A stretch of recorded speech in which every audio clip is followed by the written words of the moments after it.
News nation पर आपका बहुत बहुत स्वागत है। आपके साथ मैं हूं राकेश पांडे। शाम के 4 बजने वाले हैं। शुरुआत बड़ी खबर के साथ, और बड़ी खबर यह कि कंगना ने जो यलगार महाराष्ट्र सरकार के खिलाफ छेड़ी है, उस यलगार पर लगातार वो आगे बढ़ रही हैं। लगातार उन्होंने जो मोर्चा खोला था, वो मोर्चा लगातार आगे बढ़ता जा रहा है। जंग कंगना रनौत की लगातार जारी है। आपसे थोड़ी देर में महाराष्ट्र के राज्यपाल से मिलेंगी कंगना रनौत। राज्यपाल से मिलने राजभवन जा रही हैं। अपने घर से निकल चुकी हैं। खार में उनका घर है और वहां से निकल चुकी हैं कंगना रनौत। राजभवन के रास्ते पर हैं। शाम 4:30 बजे माना जा रहा है कि राज्यपाल से मुलाकात का निर्धारित समय है।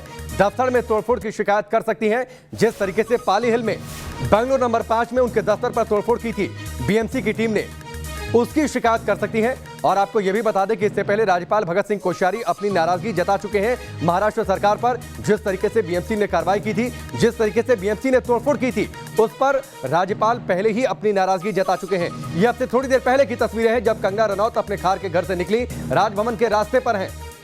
राजभवन से विकास श्रीवास्तव हमारे सहयोगी जुड़ चुके हैं। सीधे उनका रुख करते हैं।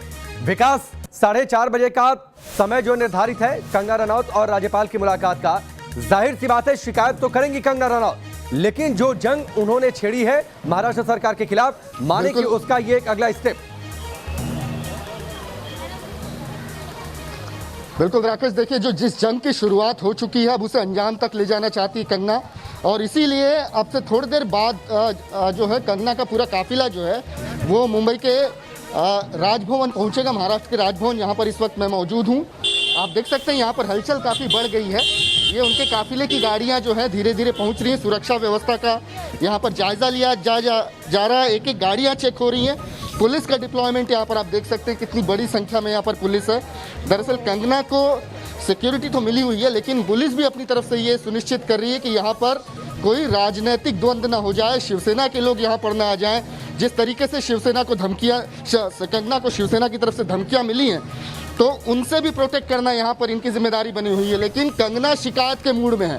कंगना आकर जो इस राज्य के सर्वप्रथम नागरिक है, मतलब महामहिम राज्यपाल से मिलकर इसकी शिकायत करेंगे कि किस तरीके से उनके खिलाफ ज्यादती की जा रही है, किस तरीके से एसओपीओ को ताक पर रखकर कंगना के बंगले पर बुलडोजर चलाया गया। ये तमाम शिकायतें जो हैं वो करेंगी। इसके अलावा कंगना जो है जिस तरीके से शिवसेना गुंडागर्दी पर उतर आई है, उसकी शिकायत भी जो है आज कंगना करने जा रही हैं, और इसीलिए 4:30 बजे का वक्त मुकर्रर किया गया। अगर मैं आपसे सीधे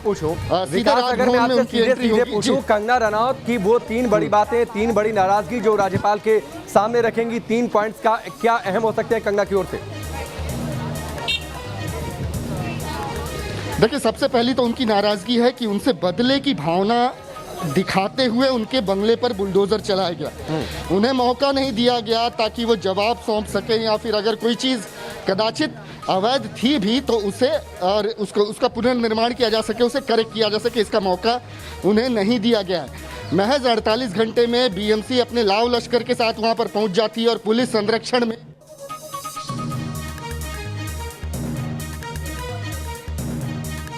इस तरीके से तो चलिए विकास श्रीवास्तव से एक बार हम फिर आपसे बातचीत करेंगे, लेकिन ये तस्वीर जो अभी आपकी टेलीविजन स्क्रीन पर है, जब कंगना रनौत अपने घर से निकली थी, खार में उनका घर है, वहां से निकली थी, राजभवन के रास्ते पर है, और अब से थोड़ी देर बाद किसी भी समय कंगना रनौत राजभवन पहुंच सकती हैं।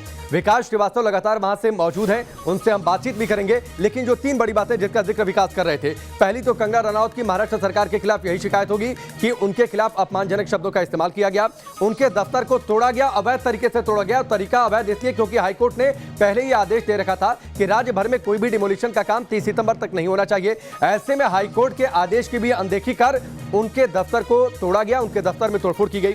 इसके अलावा एक और बात जो कंगना रनौत राज्यपाल के सामने रख सकती हैं, वो अपनी सुरक्षा को लेकर अपनी बात रख सकती हैं, क्योंकि फिलहाल कंगना रनौत को जो सिक्योरिटी मिली हुई है वो सिक्योरिटी केंद्र सरकार की ओर से मिली हुई है, Y+ कैटेगरी की, और इसलिए वो राज्य सरकार की ओर से भी सुरक्षा उनकी सुनिश्चित की जाए, ये मसला भी रख सकती हैं। इसके साथ ही वो ये भी अपनी नाराजगी जता सकती हैं कि शिवसेना जो कि रूलिंग पार्टी है, उसके नेताओं ने किस तरीके से उनके खिलाफ अपमानजनक शब्दों का इस्तेमाल किया। विकास एक बार फिर से हमारे साथ जुड़ चुके हैं। विकास, आपकी आवाज कट गई थी, कितने समय में कंगना रनौत वहां पर पहुंच सकती है, क्या आपको अंदाजा है? देखिए, बमुश्किल ये रास्ता जो आधे घंटे का है, उन्हें निकले 15 मिनट से ज़्यादा हो गया है। मतलब किसी भी वक्त तो यहाँ पर आने वाले 15 मिनट में पहुंच सकती हैं। आप यहां पर पुलिस की गहमागहमी देख सकते हैं कि किस तरीके से पूरे रास्ते को खाली कर दिया गया है, एक एक गाड़ी की चेकिंग हो रही है। ये दिखाता है कि कंगना कैसे एक सुरक्षा घेरे के बीच में यहाँ पर पहुंचेंगी। डर इस बात का भी है कि शिवसेना के कार्यकर्ता यहाँ पर ऊधम न मचाएं और इसी वजह से इस समूचे रोड को खाली करने की कवायद यहाँ पर हो रही है। लेकिन मैं बता दूं कि 3 जो अहम मुद्दे होंगे राकेश, जो कंगना जिसका जिक्र करने जा रही हैं राज्यपाल के साथ, वो तो पहला ये कि एक महिला के साथ अपमानजनक भाषा में बात की गई, उन्हें गालियां दी गई एक शिवसेना नेता की तरफ से। शिवसेना की गुंडागर्दी को उजागर करने का काम कंगना यहां पहुंचकर करने जा रही हैं। वो ये भी बताएंगी कि किस तरीके से बदले की भावना से ये पूरी कार्रवाई की गई है। जो उनके बंगले पर बुलडोजर चलाया गया है, वो भी पूरे पुलिस संरक्षण के बीच में पूरे लाव लश्कर के साथ बीएमसी वहां पहुंचती है और महज 48 घंटों के भीतर कार्रवाई भी कर जाती है। तो ये सब बदले की भावना से की गई कार्रवाई है। इसके अलावा शिवसेना की गुंडागर्दी, शिवसेना अपनी आलोचना बर्दाश्त ही नहीं कर सकती है। एक कार्टून फॉरवर्ड करने पर जिस तरीके से एक रिटायर्ड नेवल ऑफिसर की पिटाई होती है, कंगना के लिए मुद्दा ये भी है। कंगना सरासर शिवसेना को एक्सपोज करना चाहती हैं और बताना चाहती हैं कि कैसे शिवसेना गुंडागर्दी पर उतर आई है। इस समय कानून व्यवस्था पूरे शहर में ताक पर रख दी गई है। नेता जो है बदजुबान हो गए हैं, औरतों के प्रति अपशब्द का इस्तेमाल करते हैं। और तो और अगर इस सरकार की आलोचना कर दी जाए तो ये सरकार बदला लेने पे उतारू हो जाती है और बदले की भावना से काम करती है। ठीक है, तो ये सारी शिकायतें राज्यपाल भगत सिंह कोश्यारी को ठीक है। विकास आप हमारे साथ रहिए। 3 तस्वीरें आपकी टेलीविजन स्क्रीन पर है। पहली तस्वीर जब आपसे करीब 15 मिनट पहले खार के अपने घर से कंगना रनौत निकली थी, तब की वो तस्वीर है। दूसरी तस्वीर रास्ते की तस्वीर है जब कंगना रनौत का जो काफिला है वो आगे बढ़ रहा है, राजभवन के रास्ते पर है और माना जा रहा है कि अगले 10 मिनट के अंदर राजभवन पहुंच सकती है। और तीसरी तस्वीर राजभवन से सीधी तस्वीरें हैं। विकास श्रीवास्तव हमारे सहयोगी आपको फ्रेम में दिखाई दे रहे हैं और उनके पीछे आप तस्वीरें देख सकते हैं किस तरीके से वहां पर पुलिस की हलचल बढ़ी है। माना जा रहा है बड़ी हलचल को देखकर कि वहां पर अब कंगना रनौत पहुंचने वाली है। कुछ ही देर में, अगले 5 से 10 मिनट में वो पहुंच सकती है, क्योंकि 4:30 बजे का जो वक्त है वो मुकर्रर किया गया। जी विकास बताइए। राकेश, मैं तस्वीरों के जरिए दिखा रहा हूं कि कंगना का काफिला जो है वो यहां पर पहुंचता हुआ नजर आ रहा है। देखिए, आप तस्वीरों के जरिए देख सकते हैं कि किस तरीके से यहां पर हलचल काफी बढ़ गई है। पुलिस जो है सड़क पूरा खाली कर रही है और ये जो काफिला है ये दरअसल कंगना का ही है। ये काफिला यहाँ पर पहुंचा है। आप देख सकते हैं कंगना अपने घर से निकलकर, खार के घर से निकलकर राजभवन पहुंच चुकी हैं। अब वो राज्यपाल से मुलाकात करेंगी और अपनी शिकायतें जो हैं वो उनके सामने रखेंगी कि किस तरीके से। आप ये देख सकते हैं, ये जो लग्जरी कार है दरअसल इसी में कंगना है, सफेद रंग की कार में। और ये पूरा काफिला जो है, कन्वॉय जो है अब राजभवन में घुस रहा है। मतलब मुलाकात का वक्त बेहद नजदीक है। किसी भी वक्त कंगना जो है राज्यपाल भगत सिंह कोश्यारी से मिलेंगी और अपनी तमाम उनकी शिकायतों का जो पुलिंदा है वो रखेंगी उनके सामने। वो बताएंगे कि किस तरीके से उनके राज्य में एक महिला के साथ ज्यादती हो रही है, किस तरीके से मानसिक उत्पीड़न किया जा रहा है। ये सारी शिकायतें लेकर कंगना आपसे थोड़ी देर पहले यहाँ पर पहुंची है। मुमकिन है कि ये मीटिंग जो है ये 20 मिनट से आधे घंटे तक चलेगी और उसके बाद ये भी मुमकिन है कि कंगना बाहर निकले तो मीडिया से मुखातिब हो, क्योंकि मीडिया उनसे बात करना चाहता है। अब तक कंगना ने जो भी बातें की है सोशल मीडिया के माध्यम से की है, लेकिन ये तमाम कैमरे जो उनके इंटरव्यू के लिए यहाँ पर इंतजार कर रहे होंगे, मुमकिन है कि कंगना उनसे भी बात करे और अपना पक्ष रखे कि उन्हें राज्यपाल से मुलाकात करने की जो आवश्यकता पड़ी वो क्यों पड़ी। ऐसी कौन सी शिकायतें थी जिसे सुनने वाला पूरे राज्य में उन्हें कोई नजर नहीं आया अलावा भगत सिंह कोश्यारी के। तो ये तमाम चीजें हैं, ये अपने जंग को आर पार की जंग बना रखा है कंगना ने और अब इसे अंजाम तक ले जाने के लिए वो राज्यपाल भगत सिंह विकास श्रीवास्तव राज्य में तो वाकई उनकी कोई सुनने वाला नहीं था, क्योंकि राज्य सरकार जो पार्टी रूल कर रही है, आगे से लीड कर रही है शिवसेना, उसी के बड़े नेता न्यूज नेशन के कैमरे पर आकर गाली देते हैं। शिवसेना सरकार के इशारे पर बीएमसी पहुंचती है, तोड़फोड़ करती है। राज्य में मुख्यमंत्री शिवसेना के, राज्य में बीएमसी जो है, मुंबई में बीएमसी में शिवसेना की सत्ता चलती है। तो ये माना नहीं जा सकता है जो शिवसेना ने कहा था विकास कि ये बीएमसी की कार्रवाई है, बिना शिवसेना के इशारे कार्रवाई नहीं हो सकती है। ऐसे में विकास, अगर कंगना रनौत को शिकायत करनी थी, अपनी कुछ बातें रखनी थी, अपना कुछ कंसर्न रखना था, तो राज्य में राज्यपाल के अलावा कोई और विकल्प उनके पास था भी नहीं। बिल्कुल राकेश, कोई एक व्यक्ति सत्ता पक्ष में बैठा उनके पक्ष में नहीं बोल रहा था। हर कोई उनकी आलोचना कर रहा था, हर कोई शिवसेना के सुर में सुर मिला रहा था और ये भी साफ हो गया था, एक बच्चा भी ये बात समझ रहा था कि बीएमसी में अपनी सत्ता का दुरुपयोग करके कंगना से बदला लिया जा रहा है। कंगना ने शिवसेना को आड़े हाथों क्या लिया, बीएमसी को इस्तेमाल किया गया है कंगना के खिलाफ और ये कार्रवाई की गई है, बदले की नीयत से की गई कार्रवाई थी। ऐसे में कंगना की सुनने वाला कोई भी नहीं था अलावा पूरे राज्य में भगत सिंह कोश्यारी के। और जब भगत सिंह कोश्यारी ने नाराजगी जताई, ये जाहिर किया कि ये इस तरीके से उत्पीड़न आप नहीं कर सकते, इस किस्म से किसी महिला को, किसी अभिनेत्री को आप हरास नहीं कर सकते सिर्फ इसलिए कि उन्होंने आपकी आलोचना की है। ये सारी चीजें जब कंगना ने समझी तो वो पहुंची हैं भगत सिंह कोश्यारी के पास और उम्मीद किया जा सकता है कि आधे घंटे की इस मुलाकात में वो तमाम अपनी शिकायतें जो लेकर आई हैं सरकार को एक्सपोज करने का काम होगा। एक तरह से उनके हस्तक्षेप की उम्मीद लगाई जाएगी कि वो हस्तक्षेप करें और इस तरीके से जो गुंडागर्दी मची हुई है, जो एक तरह से तानाशाही चल रही है शिवसेना की, ये खत्म होने की कोशिश होनी चाहिए। विकास, एक बड़ा कंसर्न कंगना रनौत का राज्यपाल के सामने जा रहा है। इन तमाम शिकायतों के अलावा उनकी अपनी सुरक्षा भी होगी, क्योंकि शिवसेना राज्य में रूलिंग पार्टी है। शिवसेना के नेताओं की ओर से धमकी दी गई, इसके बाद केंद्र सरकार ने सिक्योरिटी दी थी, तो राज्य स्तर पर भी उनकी सुरक्षा सुनिश्चित हो, राज्य सरकार की ओर से भी इस बात को भी वो रखेंगी राज्यपाल के सामने। बिल्कुल बिल्कुल, उन्हें सुरक्षा की आवश्यकता है, इसमें कोई दो राय नहीं है। इस पूरे विवाद को जब बढ़ता देखा गया तो केंद्र की तरफ से उन्हें Y+ सिक्योरिटी जरूर दी गई है, लेकिन कंगना का मूवमेंट पूरी तरीके से रिस्ट्रिक्ट हो चुका है। मैं बता दूं, कहीं भी वो जाती हैं उनके सुरक्षा पर सवालिया निशान बने ही रहते हैं और खासकर इसलिए भी ज़्यादा क्योंकि उन्हें नुकसान पहुंचाने वाले लोग महाराष्ट्र में सत्ता पक्ष में बैठे हुए हैं। यहाँ तक कि यहाँ की पुलिस भी जो है वो उनको रिपोर्ट करती है, तो यहाँ की पुलिस पर भी कितना भरोसा किया जाए। तो ऐसे में सवाल उनकी सुरक्षा का तो बना ही हुआ है, कंगना की सुरक्षा का।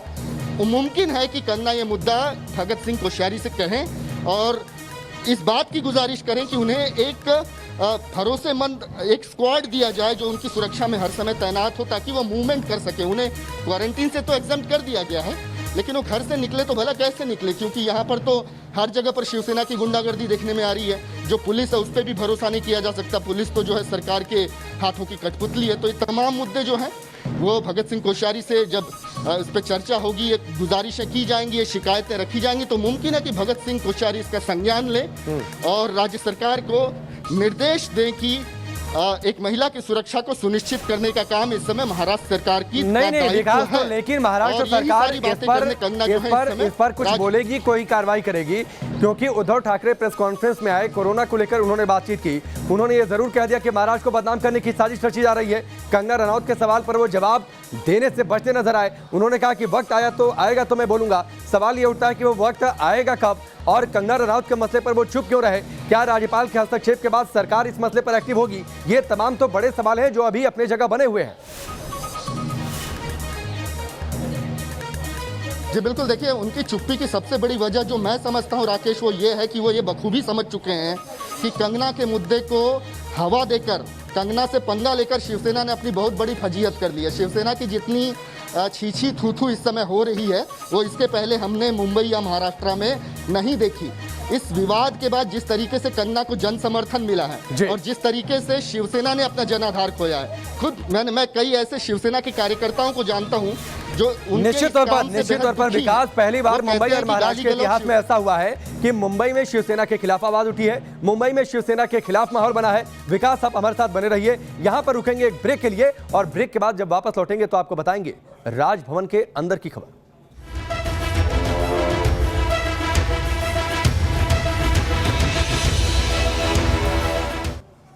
ब्रेक के बाद चलिए आगे बढ़ते हैं। इस वक्त की बड़ी खबर पर हम लगातार बने हुए हैं। बड़ी खबर, कंगना रनौत पहुंची हैं राज्यपाल से मिलने के लिए, राजभवन में है और उनकी मुलाकात इस वक्त राज्यपाल से चल रही है। मुंबई में अपना दफ्तर तोड़े जाने पर जाहिर सी बात है वो शिकायत करेंगी।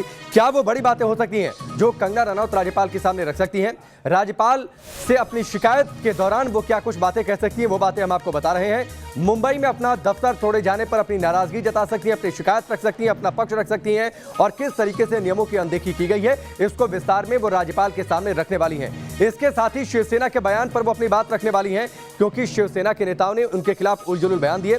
शिवसेना के नेता संजय राउत ने न्यूज नेशन के कैमरे पर उनके लिए गाली वाले शब्दों का इस्तेमाल किया। अपनी सुरक्षा को लेकर अपना कंसर्न वो राज्यपाल के सामने रख सकती हैं। मुंबई की कानून व्यवस्था को लेकर भी वो अपनी बात रख सकती हैं, क्योंकि दरअसल यही वो मसला था जिसको लेकर उन्होंने शिकायत की थी ट्विटर पर, और मुंबई की तुलना पीओके से वो करने लगी थी कि उन्हें क्यों फील होता है, क्यों उन्होंने पीओके शब्द का इस्तेमाल किया था। ये भी अपना पक्ष वो राज्यपाल के सामने रखेंगी। विकास हमारे साथ जुड़े हुए हैं। विकास, तमाम बातों के साथ ही जो 4 बड़ी बातें हमने बताई, क्यों उन्होंने पीओके वाली बात कही थी, मुंबई में कानून व्यवस्था, उनकी खुद की सुरक्षा, किस तरीके से सरकार नियमों की अनदेखी कर रही है, बीएमसी ने किस तरीके से नियमों को ताक पर रखा, यही वो सबसे बड़ी बातें हैं जो इस वक्त कंगना रनौत राज्यपाल से कह रही होंगी।